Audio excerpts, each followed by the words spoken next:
Bakunzi ba Bwiza TV, uyu munsi tugiye kubagezaho umugani wa Ntashya. Kora subscribe ubonere imigani ku gihe. Umugabo Ntashya yazanye umugore witwaga Nyiramusambi. Bukeye ashaka undi witwaga Gikeri. Bukeye Gikeri akajya ajya kuganiriza Nyiramusambi ngo amenye icyo amurusha, ari ukugira umutima, ari n'imibanire ye n'umugabo we. Nuko akomeza kujya ajya kugenzura mukeba we, asanga mukeba we ari umugore w'icyasame, ari ntacyo ashoboye, ndetse guharikanwa nawe bitaramubabaje na gato. Ati nta gahinda rwose, nta muntu mparikanywe nawe. Biratinda Ntashya aratabara, asiga abagore be bombi, Nyiramusambi na Gikeri, mu ngo zabo. Nuko Ntashya abasezeraho ati muransigarire ku rugo, sinzi igihe nzagarukira, kandi murajye mumpishira. Acaho aragenda.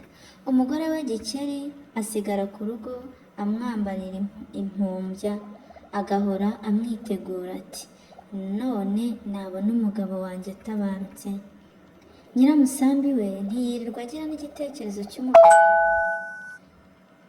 Baza kubaza Nyiramusambi bati umugabo wawe natabaruka uzamuzimanira iki?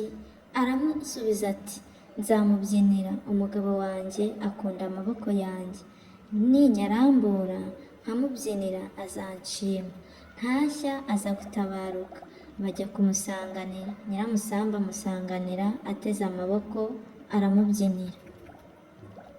Nuko Ntashya aboneza ajya mu rugo rwe akurikiye Nyiramusambi. Ahageze bararorana.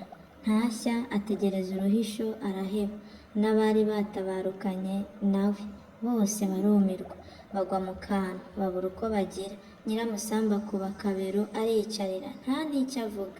Ntashya arambiwe ajya mu nzu abaza Nyiramusambi ati ntacyo waduhishiye?